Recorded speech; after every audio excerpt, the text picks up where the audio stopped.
തകർന്നടിഞ്ഞ കെട്ടിടങ്ങൾ, ഒന്നിനു പിറകെ ഒന്നായി മുറിവേറ്റവരെ കൊണ്ടുവരുന്ന ആശുപത്രികൾ.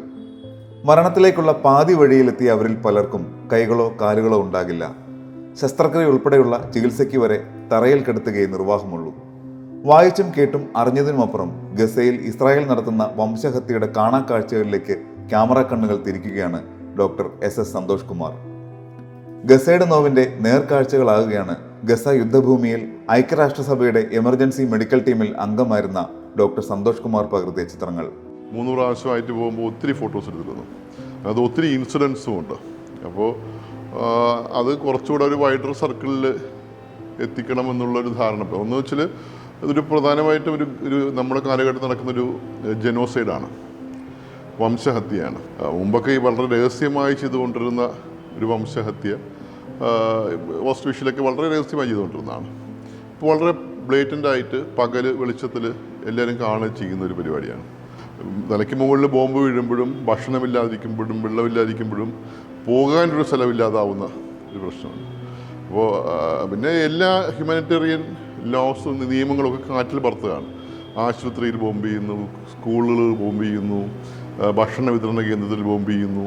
അങ്ങനെ പറ്റുന്ന എല്ലാ സ്ഥലത്തും സിവിലിയൻ ബോംബിങ്, സ്ത്രീകളും കുട്ടികളും മരിക്കുന്നു.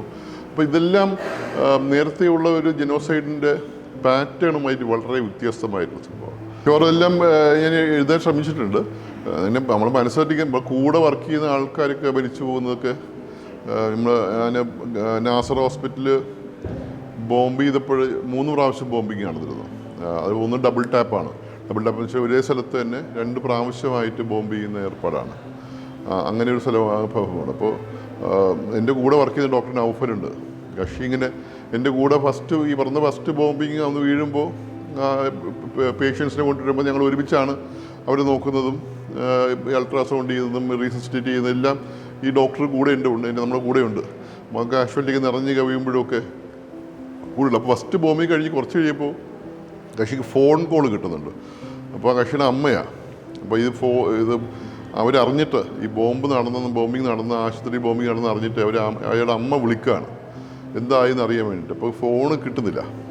അപ്പോൾ കക്ഷി ഇങ്ങനെ പറയും, ഞാനിങ്ങനെ അമ്മ വിളിക്കുന്നുണ്ട്, എടുത്തിട്ട് കിട്ടുന്നില്ല, ഞാൻ പുറത്ത് പോയിട്ട് ജസ്റ്റ് ഒന്ന് പോയിട്ട് ആ പോർട്ടിക്കോയിൽ പോയിട്ട് റേഞ്ച് കിട്ടും, അവിടെ പോയിട്ട് ഒന്ന് വിളിച്ചിട്ട് സമാധാനിപ്പിച്ചിട്ട് വരാമെന്ന് പറഞ്ഞിട്ട് അയാൾ പോർട്ടിക്കോയിൽ പോവുകയാണ്. അപ്പോൾ പോർട്ടിക്കോയിൽ പോയപ്പോഴാണ് അടുത്ത 2 സെക്കൻഡ് ടാപ്പ് വരുന്നത്. ആ മോളിൽ നിന്നെല്ലാം ഇടിഞ്ഞ് അവൻ്റെ മണ്ടയ്ക്ക് വീഴുകയാണ്. പിന്നെ ഞാൻ കാണുന്നത് പിന്നെ അവൻ ഡെഡ് ബോഡി മരിച്ച് വരുന്നതാണ്. ഞാനാണ് സർട്ടിഫൈ ചെയ്യുന്നത്. യുക്രൈനിലെ യുദ്ധഭൂമിയിൽ നിന്ന് 2023 നവംബർ ആദ്യമാണ് ഡോക്ടർ സന്തോഷ് കുമാർ ഗസയിലെത്തിയത്. 3 തവണയായി 200 ദിവസം അദ്ദേഹം ഗസയിൽ UN എമർജൻസി മെഡിക്കൽ ടീമിന്റെ ഭാഗമായി. ബോംബ് വർഷത്തിൽ തകർന്ന ആശുപത്രികൾ, സർജിക്കൽ ഉപകരണങ്ങൾ ലഭിക്കാത്തതിനാൽ പ്രാദേശികമായി വികസിപ്പിച്ചെടുത്ത ഉപകരണങ്ങൾ കൊണ്ട് ശസ്ത്രക്രിയ നടത്തുന്ന ഡോക്ടർമാർ, ഭക്ഷണത്തിനായി നെട്ടോട്ടമോടുന്ന ജനം എന്നിങ്ങനെ വംശഹത്യ ഫലസ്തീനികളുടെ ജീവിതത്തെ എങ്ങനെയെല്ലാം ബാധിച്ചു എന്നതിന്റെ നേർസാക്ഷ്യമാണ് ഡോക്ടർ സന്തോഷ് കുമാറിന്റെ ഫോട്ടോകൾ പറയുന്നത്.